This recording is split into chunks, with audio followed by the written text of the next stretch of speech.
أعوذ بالله من الشيطان اللعين الرجيم. بسم الله الرحمن الرحيم. الحمد للہ رب العالمین. تمام حمد و ثنا،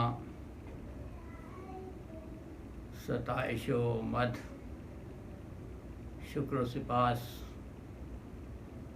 اللہ جل جلالہ ہی کے لیے ہے، جو تمام کائناتوں اور تمام عوالم کا مالک و مختار، خالق و پالنہار ہے، اور بزرگواری اور کبریائی فقط اسی کو زیب دیتی ہے.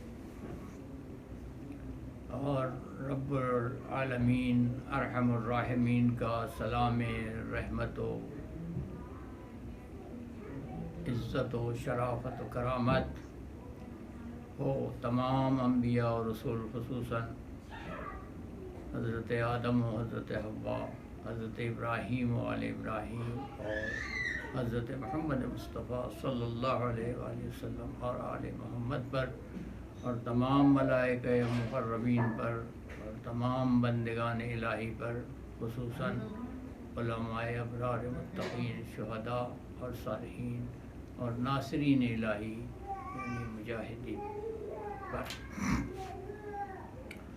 خداوند عالم نے سورہ محمد کی 7ویں آیت میں ارشاد فرمایا، بسم اللہ الرحمن الرحیم، یا ایھا الذین آمنوا ان تنصروا اللہ ینصرکم ویثبت اقدامکم. اور سورہ انبیاء کی 107 نمبر آیت میں ارشاد ہوا، وما ارسلناک الا رحمۃ للعالمین.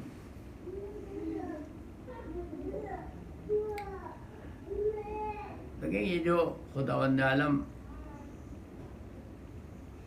مومنین سے یہ کہہ رہا ہے کہ اب تم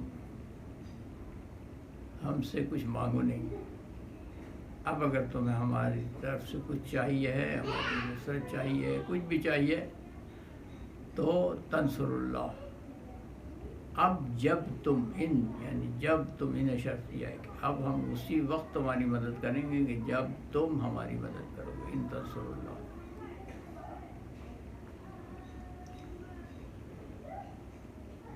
ینصرکم، تو ہم تمہاری مدد کریں گے، وہی ثبت اقدامکم، اور تمہارے قدم سے بات. ہاں، مسئلہ یہ ہے کہ کیا اس میں راز کیا ہے؟ کیوں اللہ ہم سے مدد طلب کر رہا ہے؟ اللہ کو تو ہماری مدد کی ضرورت نہیں ہے. کیوں ہم سے اللہ مدد کر رہا ہے؟ بات یہ ہے کہ خداوند عالم نے ویسے تو تمام مخلوقات پر کرم فرمایا، رحمت فرمائی، نعمت فرمائی کہ انہیں عدم سے وجود بخشا. خود عدم سے وجود میں آنا یہ خود ایک بہت بڑی نعمت ہے. اب بہت سے لوگ جو عقل و خرد سے تھوڑے سے وابستہ نہیں ہوتے اور مشکلات حیات سے گھبرانا جانتے ہیں، اور یہ نہیں جانتے کہ مشکلات حیات جو ہیں وہ زندگی کے تکامل کا پیش خیمہ ہوتی ہیں، تو وہ گھبرا کے کہہ دیتے ہیں کہ ہم کو پیدا ہی کیوں کیا، ہم نے کو کہا تھا پیدا کر دو. یہ بات نہیں ہے. خود عدم سے وجود میں آنا یہ ایک بہت بڑی نعمت ہے، اور اس نعمت کا شکر ادا کرنا چاہیے. لیکن انسان کے لیے تو اللہ نے، اس بشر کے لیے تو اللہ نے ایک بہت عزت و کرامت کی بات کی ہے. پہلی بات تو اس بشر کے لیے یہ کی کہ پروردگار عالم نے یہ کہا کہ دیکھو، میں کائنات میں اپنا خلیفہ بنانے جا رہا ہوں. اب مسئلہ یہ ہے کہ اللہ کو خلیفہ کی کیا ضرورت بھائی؟ خلیفہ تو اس کا ہوتا ہے کہ جو بعض کام نہ کر سکے تو خلیفہ اس کا کام کر دے، یا کسی جگہ پر نہ ہو تو خلیفہ اس کی جگہ پر بیٹھ دے. اللہ کی قدرت کی تو کوئی انتہا ہی نہیں ہے. اور جو اللہ کی قدرت ہے وہ ساری قدرت انسان میں ہے بھی نہیں، تو اللہ کی خلافت کیا کرے گا انسان؟ اور اللہ کہیں غائب بھی نہیں ہے، ہر جگہ ہے، ہر وقت ہے، ہمیشہ سے ہے، ہمیشہ رہے گا۔ کوئی نہ اس کا وجود ہے، نہ وہ لا موجود ہے، نہ وہ ہے اور نہ وہ نہیں ہے۔ وہ وجود ہے اس لیے نہیں کہ وہ وجود بخشنے والا ہے، وہ موجود اس لیے نہیں کہ وہ موجودات کو پیدا کرنے والا ہے، وہ ہے بھی اس لیے کہ وہ ہے، نہیں ہے اس لیے کہ وہ عقول انسانی سے بہت ماورا ہے، نہ وہ وجود ذہنی رکھتا ہے، نہ وہ وجود خارجی رکھتا ہے، لیکن ہر موجود کے ساتھ ہے لیکن ساتھ نہیں بھی ہے۔ اقرب الیکم من حبل الورید بھی ہے لیکن نظر بھی نہیں آتا، بہت سے لوگ درک بھی نہیں کر پاتے، جو درک کر پاتے ہیں وہ بھی حیران و ششدر رہتے ہیں۔ تو وہ کہ جس کو خلافت کی ضرورت نہیں ہے، اس نے اپنے ایک موجود کو، جس کو اس نے بشر قرار دیا، جس کو اس نے آدم کے وجود میں خلق کیا، اس کو اتنی عزت و شرافت دی کہ کہا کہ میں اس کو اپنا خلیفہ جانشین بنانے جا رہا ہوں۔ پھر یہاں پر بس نہیں کیا، کہا وَإِذَا نَفَخْتُ فِيهِ مِن رُوحِي، جب میں اسے اپنے صفات سے، اپنی طاقتوں سے، اپنے وجود کے صفات سے آراستہ کر لوں تو تم ہمیشہ اس کی اطاعت کر، قَوْلُهُ ساجدین، نہیں کہ سجدہ کر لینا، فَقَوْلُهُ ساجدین، ہمیشہ اس کی اطاعت کرتے رہنا، ایک لمحے کے لیے اس کی اطاعت سے رخ مت موڑنا اپنا۔ اب بات یہ ہے کہ اللہ تو بے صفت ہے، اللہ کی تو کوئی صفت ہے ہی نہیں، اللہ کی تو حالت بدلتی نہیں، اللہ تو کوئی ایک ایسا جسم تو نہیں ہے کہ جو مرکب ہو اور وہ حرکت کرتا ہو۔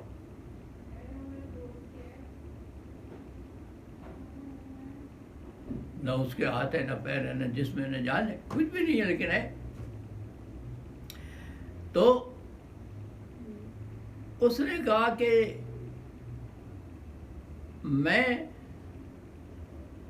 اس کو ایسی صفتوں سے آراستہ کروں گا۔ یہاں نفخت فیہ من روحی کا مطلب یہ نہیں ہے کہ اللہ کی کچھ صفتیں تھیں جو اللہ نے انسان میں، اللہ تو بے صفت ہے۔ اللہ نے انسان کو یہ کرامت دی کہ جو طاقتیں اور توانائیاں اور صفات حمیدہ اللہ نے انسان کے اندر ڈالیں، اس کو اس نے اپنے سے نسبت دے دیا، ان تمام صفتوں کو اپنے سے نسبت دے دی۔ یہ ایک بہت بڑی بات ہے، یہ کوئی چھوٹی بات نہیں ہے، بہت بڑی بات ہے۔ تو کہا کہ پھر ہمیشہ اس کو سجدہ کرتا، پھر کہا کہ میں نے تو اس کو اپنے ہاتھوں سے بنایا ہے۔ جب ابلیس نے منع کیا، سجدے سے انکار کیا، تو کہا کہ ما منعک ان تسجد لما خلقت بیدی، تو اسے کس بات نے روکا اس بات سے کہ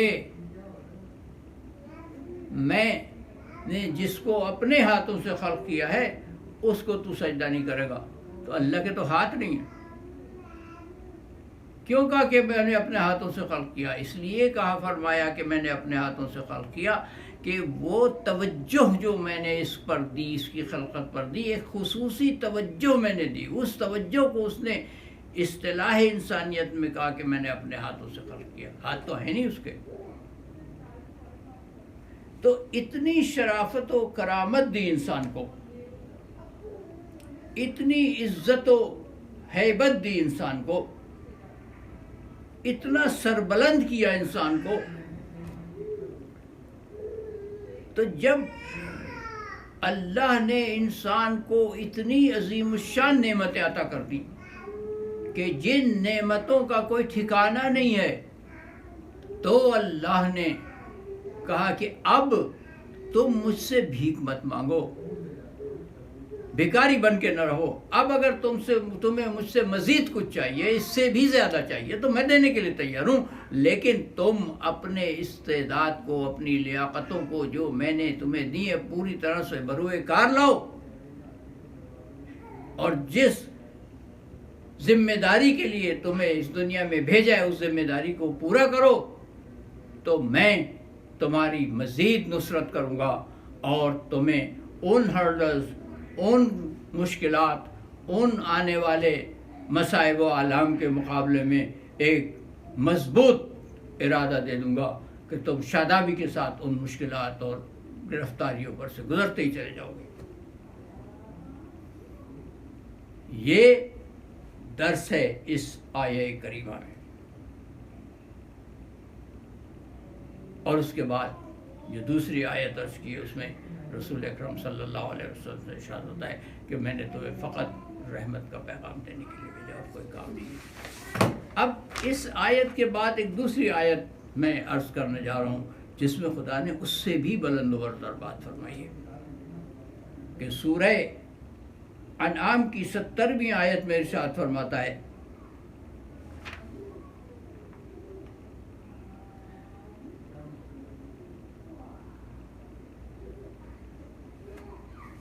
کہ بسم اللہ الرحمن الرحیم قل لمن ما فی السماوات والارض، یہ زمین و آسمان میں جو کچھ ہے، کائنات میں جو کچھ ہے، وہ کس کے لیے؟ لمن، قل اللہ، جواب دے دو کہ یہ اللہ ہی کے لیے تو ہے.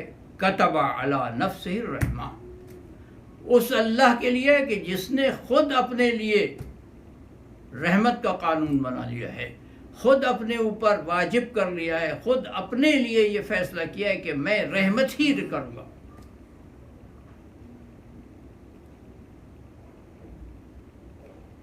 لَيَجْمَعَنَّكُمْ إِلَىٰ يَوْمِ الْقِيَامَةِ لَا رَيْبَ فِيهِ، اور ہر قیمت پر میں تمہیں ایک ایسے دن جمع کروں گا کہ جس دن میں کوئی شک ہی نہیں ہے. اب وہ اللہ کے جس نے ادھر انسان کو اتنی فضیلت دی، ادھر انسان کے درمیان ایک ایسے نبی کو اپنے بھیجا کہ جس کو پوری کائناتوں کے لیے، تمام عوالم کے لیے رحمت ہی کا پیکر بنا کے بھیجا، ادھر اس انسان کی شرافت کو سر بلند کرنے کے لیے خود اپنے آپ پر ایک پابندی عائد کر دی کہ میں فقط رحمت ہی رحمت کروں گا.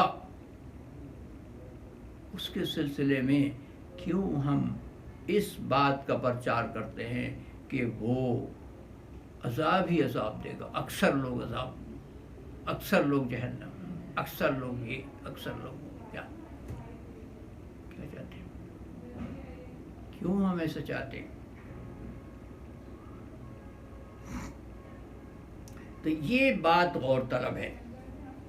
آئندہ دروس میں ہم اس کو مزید کھولیں گے.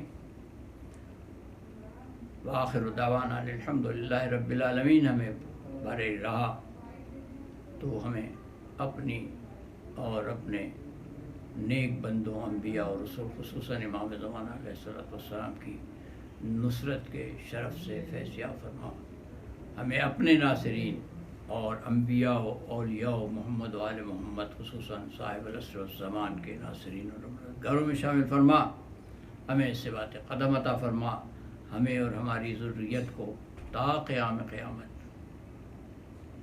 متقین و صلحاء و عباد الرحمن میں شامل فرما لے. پروردگار، ہم میں سے جو لوگ جن مشکلات، بیماریوں، دکھوں میں گرفتار ہیں، ان کو ان بیماریوں، دکھوں اور مشکلات پر قابو پانے کی توفیق عطا فرما. ہم میں سے جو چلے گئے ہیں، جو یہاں ہیں اور جو آئیں گے، ان سب کو تو اپنی رحمت کے سائے میں رکھ. برحمتک یا ارحم الراحمین و بحق محمد و اہل بیتہ الطیبین الطاہرین. فی امان اللہ.